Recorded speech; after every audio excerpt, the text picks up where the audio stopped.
Vamos a hablar del anteproyecto de Código Penal 2013. Fue uno de los últimos proyectos para modificar el Código Penal argentino vigente desde el año 1921. En este caso, por decreto 678 del año 2012, se designa una comisión especial para la elaboración de un proyecto de Código Penal argentino. Esta comisión estaba presidida por Eugenio Raúl Zaffaroni.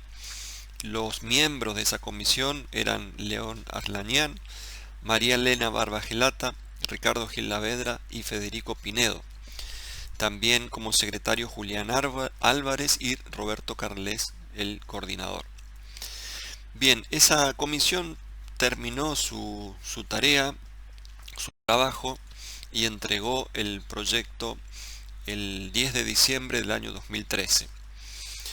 Tuvo una gran participación no solamente el ámbito universitario en general de nuestro país, sino distintas instituciones gubernamentales, no gubernamentales, que colaboraron a pedido de la comisión. En este sentido, hay que reconocer que es uno de los que más participación ha dado a los distintos interesados en la modificación de la ley penal. O tal vez el que más participación ha brindado, con una información muy transparente en cuanto a las distintas propuestas. Bien, el proyecto tiene dos partes, igual que la mayoría de los que hemos visto: una parte general, una parte especial. Toma como base todos los proyectos anteriores, especialmente el proyecto 2006 que ya vimos. Ese proyecto 2006 es la base, podríamos decir, de este anteproyecto 2013. Aunque vamos a marcar hay algunas diferencias puntuales entre los dos. Primero, en la parte general se consagra, al igual que el proyecto 2006, se consagra la supremacía de los principios constitucionales. A diferencia del proyecto 2006, en este caso no solamente se los menciona, sino que se aclara el alcance de cada uno de esos principios. Y así se mencionan el principio de legalidad, de responsabilidad, de culpabilidad, ofensividad, humanidad, personalidad y proporcionalidad de las penas, debe entenderse, ¿no? Se los enumeraba expresamente y se hacía una breve mención del alcance de cada uno de esos principios. Esa es la diferencia en este punto con el Código 2006, Proyecto 2006. Se incorpora la cláusula en virtud de la cual se pretende dejar fuera de la punición a los casos de omisiones impropias no escritas. Es decir, al igual que en ese proyecto 2006, se incorpora una cláusula especial que podemos llamar cláusula de no equiparación de los delitos impropios de omisión. La intención de esta comisión también, al igual que la comisión del 2006, era que solo se sancionen en la parte especial los delitos de omisión impropia previstos expresamente, las omisiones impropias escritas. Claro que esto tiene sus pros y sus contras, podríamos decir. Por una parte, lo que se trata con este tipo de cláusulas de no equiparación, se trata de dar claridad, de que quede establecido con cierta claridad que solamente se puede sancionar los tipos de omisiones impropias escritos en la parte especial. Pero por otra parte, se puede seguir sosteniendo la idea de que los tipos penales de la parte especial, por ejemplo, el que dice el que matare a otro, homicidio simple, artículo 79, el fundamento de un sector importante de la doctrina para sostener la constitucionalidad de las omisiones impropias es que de ese texto, el que matare a otro, surgen dos modalidades de comisión del delito de homicidio. Es decir, que no debe entenderse solamente como desde el punto de vista fáctico de pura causación de resultados. Matar a otro puede ser causar la muerte de otro, pero matar a otro también puede ser no evitar la muerte de otro cuando uno tiene la obligación especial de hacerlo.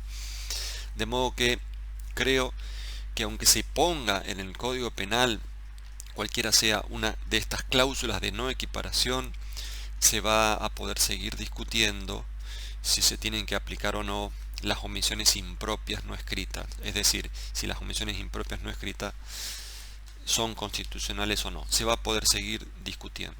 No es un punto final a la discusión.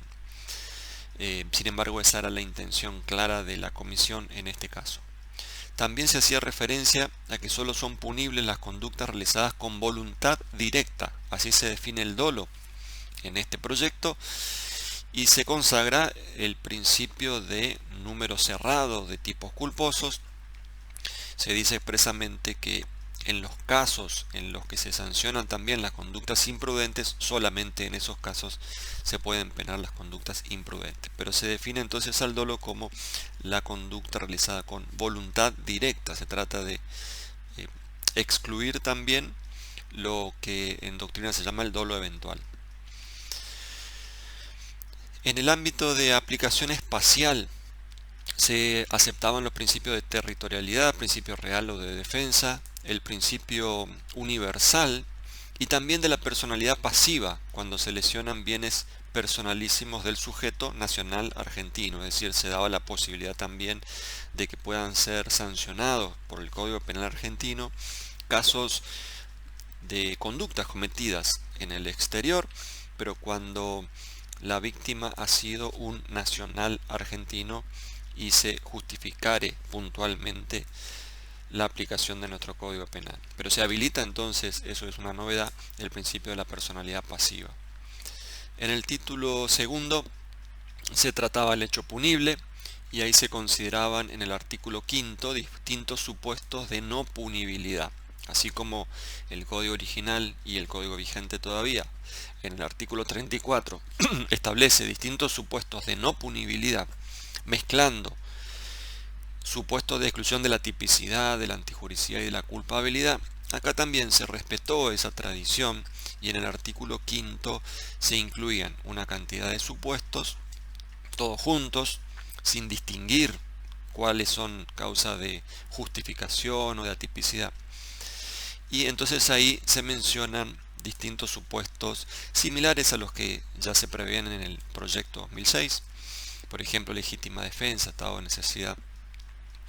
En materia de legítima defensa se habla de los 3 elementos del Código 1921 y se agregaba, en esto es una novedad, el proyecto 2013, se agregaba la presunción de que concurren las circunstancias objetivas de una legítima defensa en el caso de quien hubiere sufrido hechos de violencia doméstica antes del supuesto del caso en cuestión, del caso discutido. Es decir, es una medida que tiene como finalidad proteger a las mujeres y a los niños en el ámbito de violencia doméstica. Esa es la explicación que se da en la exposición de motivos. Se considera motivo de disminución de la pena la existencia de imprudencia, solo cuando se preveía expresamente las figuras culposas, imprudentes, se podía penar. El error vencible de prohibición, directo o indirecto. El error sobre las circunstancias de una situación de necesidad disculpante. El exceso en la legítima defensa o estado de necesidad justificante. Cuando se dieren solo parcialmente los extremos de la legítima defensa o del estado de necesidad justificante, en todos estos supuestos se preveía la posibilidad de disminuir la escala penal.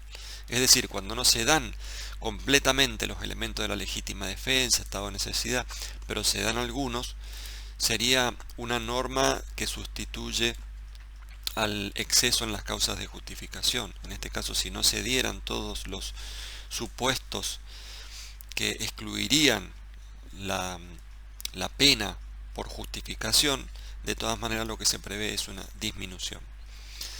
En cierta manera la doctrina actual, la doctrina penal actual, propone esta solución en el ámbito de la determinación judicial de la pena, propone la disminución en ese momento del análisis del caso, cuando se dan solo parcialmente algunas circunstancias justificantes o exculpantes. Los supuestos de imputabilidad disminuida también tenían una pena reducida. El tratamiento de la tentativa era igual al proyecto 2006.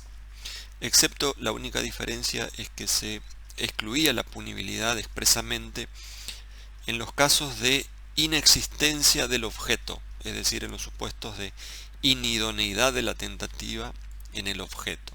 Típico ejemplo, matar al muerto. Ese caso, según un sector de la doctrina, por ejemplo Zaffaroni, no puede ser considerado ni siquiera una tentativa inidónea punible. Entonces ese es un supuesto de atipicidad, dice este sector de la doctrina, cuando la inidoneidad recae en el objeto.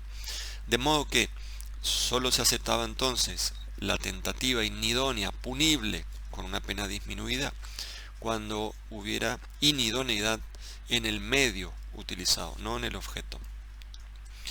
En materia de autoría y participación no hay grandes modificaciones en relación al Código 1921, excepto que se prevé acá la actuación en lugar de otra persona. En materia de determinación de la pena hay muchas precisiones. Es un tema muy discutido en el Código Penal Argentino 1921 y actualmente vigente, porque, por ejemplo, no se dice en nuestro código cuáles son las circunstancias que agravan y cuáles son las que atenúan. Bueno, en este proyecto se aclara cuáles son las que agravan, cuáles son las que atenúan. Y se parte de la idea fundamental de que se debe definir esa pena por la culpabilidad del ilícito. La culpabilidad es el fundamento de la determinación judicial de la pena. Se menciona como circunstancias atenuantes en general, por ejemplo, ser menor de 21 años o mayor de 70, es decir, la edad, pero acá se especifica cuál es la edad. Cualquier padecimiento que disminuya las expectativas de vida del sujeto condenado.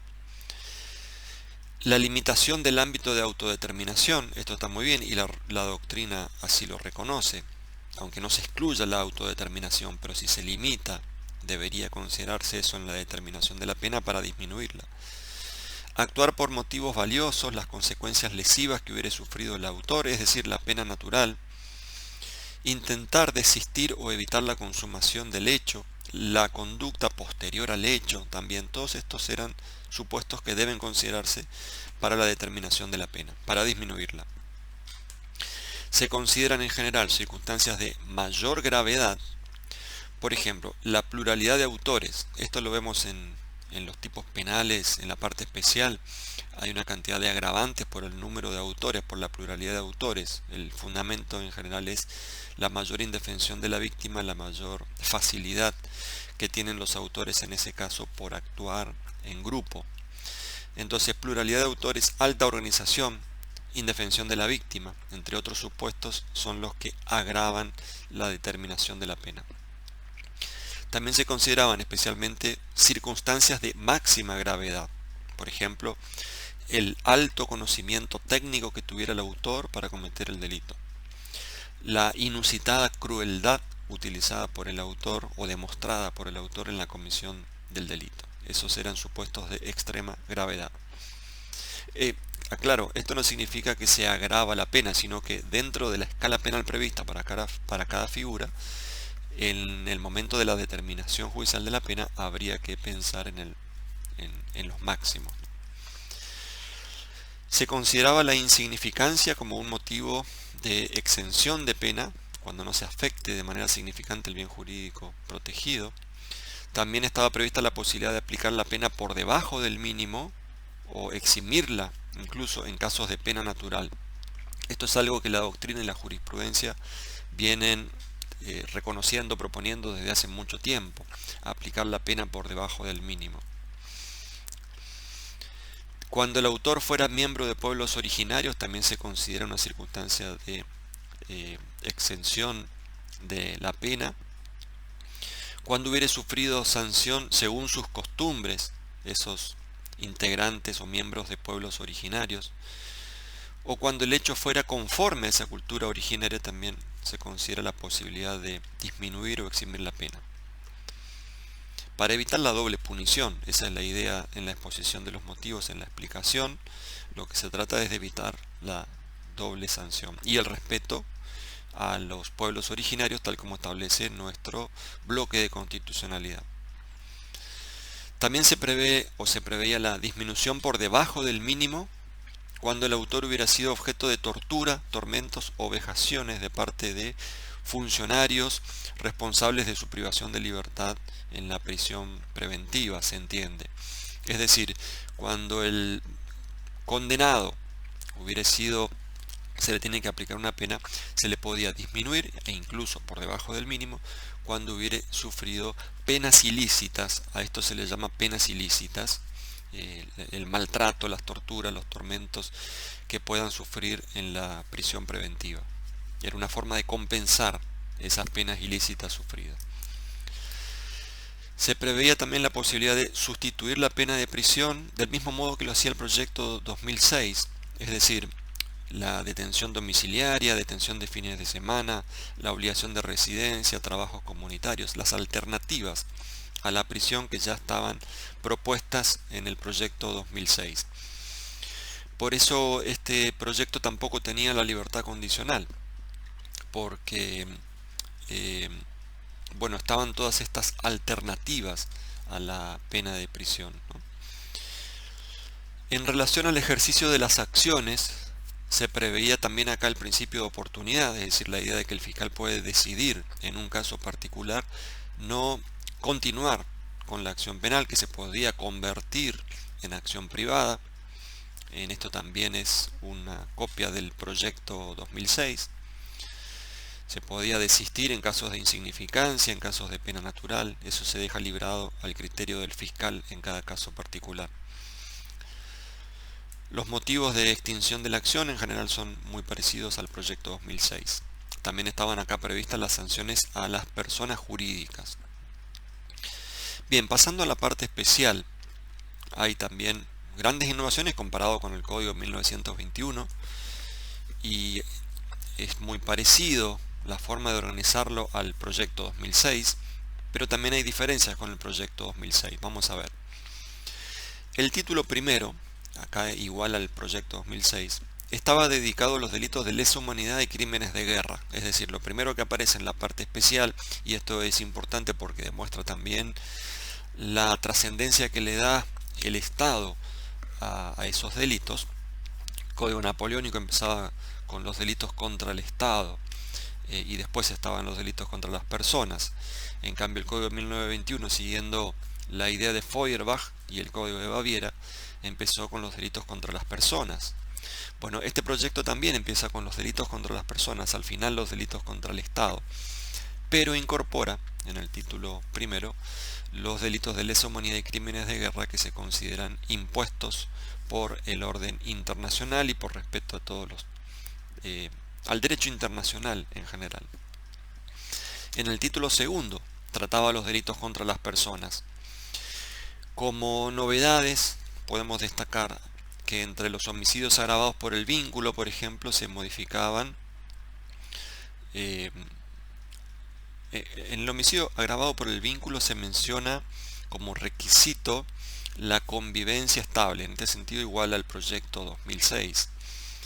De hecho, la modificación que tuvimos en el artículo 80, inciso primero, actualmente vigente, provoca una gran discusión y objeciones de constitucionalidad, porque dice pareja, exista o no convivencia. Bueno, este proyecto, conociendo las discusiones al respecto, propone convivencia estable. Se modifican otros supuestos del artículo 80, inciso, por ejemplo, el caso de la venganza transversal. Acá se hace más amplia y se agrava cualquier homicidio por venganza transversal, no solamente el que se refiera a la venganza hacia su pareja o expareja, entre autor y víctima, sino el que mate a una persona para provocarle dolor a un tercero, cualquiera sea. Es decir, que es más amplio. Por razones discriminatorias, esto también se amplía. No se hace referencia solamente a la religión, al odio racial, sino por razones de discriminación en general. Si uno mata a otro por discriminación, eso ya es un homicidio agravado. La pena, de los homicidios agravados tenía como máximo 30 años, porque el máximo del delito más grave, que es el genocidio, según el Estatuto de Roma, es 30 años. Entonces no se puede imponer una pena más grave que esa. Los homicidios sin estado de emoción violenta y homicidio preterintencional eran iguales al proyecto 2006, aunque la pena de el homicidio preterintencional en este caso se eleva hasta 8 años de prisión. El tratamiento de la instigación y ayuda al suicidio, el homicidio piadoso son todas figuras similares al proyecto 2006. El homicidio culposo tenía en este proyecto un agravante por culpa temeraria o con resultado plural. En ese caso se eleva hasta 8 años de prisión. ¿Por qué la culpa temeraria? Porque de esta manera, como en este código no estaba admitido el dolo eventual, se trataba de cubrir, digamos, con esa culpa temeraria y con esa pena de hasta 8 años de prisión. Pensemos que es el mínimo del homicidio doloso, del homicidio simple. Se trataba de cubrir con esa escala penal los casos de homicidio en accidente de tránsito, que son discutidos si se trata de dolo eventual o no. Bueno, a eso se le llama culpa temeraria, y en esos supuestos, si se diera la culpa temeraria, la pena podía llegar hasta 8 años de prisión. Esta propuesta de algún modo fue incorporada al Código Penal argentino actual en el artículo 84 bis. Es decir, tiene una cantidad de supuestos que agravan el homicidio culposo. También entre ellos se menciona la culpa temeraria o el resultado plural de víctimas. En materia de aborto, el tratamiento era muy parecido al proyecto 2006, salvo que en este proyecto no se permitía el aborto dentro de los 3 primeros meses, como decía el proyecto 2006. ¿Por qué? Hubo propuestas, fundamentalmente de Barbagelata, que decía hay que incorporar la no punición del aborto dentro de los 3 primeros meses. Lo que la comisión consideró más prudente era no modificar, no permitir los abortos no punibles dentro de los 3 primeros meses, porque eso podía provocar que el tratamiento del código se paralizara totalmente. Es decir, siendo una materia tan discutida en el derecho penal, no solamente argentino, en todo el mundo, ese cambio podía significar que el Congreso no tratara directamente o generara muchas discusiones y se trabe el tratamiento del proyecto en general. Por eso es que la mayoría decía, no, mejor dejemos los abortos no punibles como están, el terapéutico, el sentimental, pero no pongamos el aborto no punible dentro de los 3 primeros meses. O sea, no pongamos el sistema de plazo, porque es muy difícil que se sancione el código en general. Bien, también se preveía el aborto culposo como punible, se pena el aborto culposo en este proyecto. Las lesiones al feto también se van a sancionar penalmente, aunque las lesiones al feto van a estar entre los delitos de lesiones, no en el capítulo de aborto. Igual que el proyecto 2006, el delito de tortura también se incorpora entre los delitos contra las personas. El delito de homicidio en riña, ya para esta fecha, año 2013, se había pronunciado la Corte en la causa Omar Antiñir.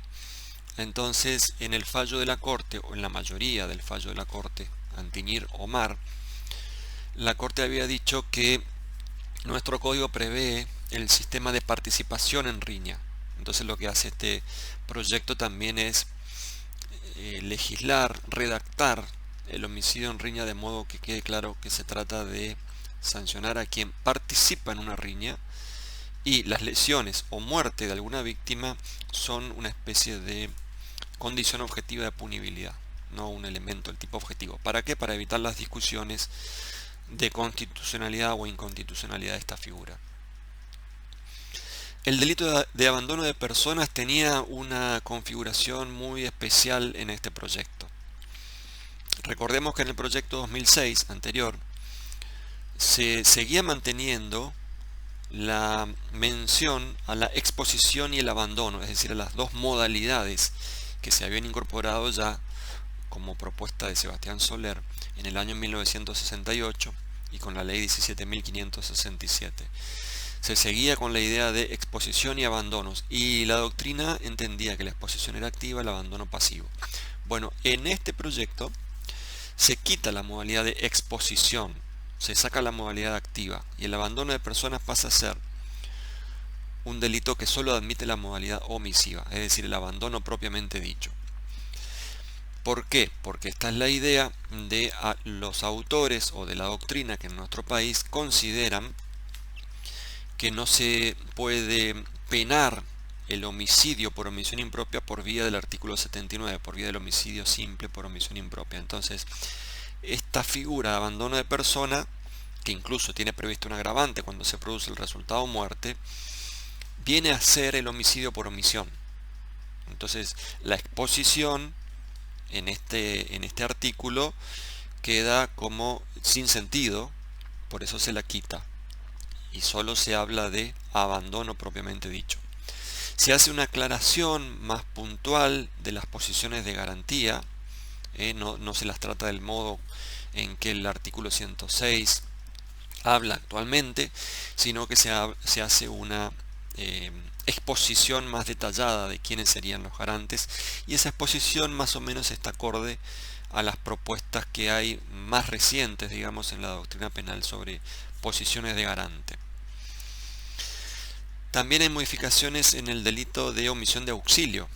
¿Por qué? Porque se aclara que las dos conductas debidas que se indica en el artículo 108 actual, es decir, auxiliar a la persona que necesita la ayuda, se aclara que ese auxilio, esa conducta activa, es la obligada en primer término. Si alguien encuentra una persona inválida, incapaz de valerse por sí misma, que corre peligro su vida, su integridad física, lo que tiene que hacer es auxiliarla. Solo si no puede auxiliarla o existe un riesgo en el caso de auxiliarla, por ejemplo está ahogándose, solo para ese supuesto tiene que avisar a la autoridad. Es decir, se establece el orden de prioridades de las conductas de vida en este proyecto 2013. También se modifican las víctimas porque se suprime la referencia a personas menores de 10 años e inválidas y se habla de cualquier persona que no puede valerse por sí misma o que está amenazada de un peligro cualquiera. De una manera más genérica se habla. En materia de delitos contra el honor también hay cambios. Solo se habla de pena de multa en consonancia con el fallo Kimmel, que ya era conocido en el año 2013, el fallo Kimmel de la Corte Interamericana. El delito de injuria solo se considera delito si se deshonra o desacredita mediante la prensa o mediante cualquier otro medio de comunicación o difusión masiva. Es decir, hace falta para que exista injuria en este proyecto que exista difamación, es decir, que llegue a terceros y además en forma masiva esa deshonra o descrédito. En el título cuarto, entre los delitos contra la libertad no hay grandes modificaciones. Podemos mencionar que se agrega a las personas jurídicas como pasibles de sanción por el delito de reducción a servidumbre. En el título quinto, los delitos sexuales, que se va a llamar delitos contra la integridad y la libertad sexual, más apropiada que la designación actual, por cierto.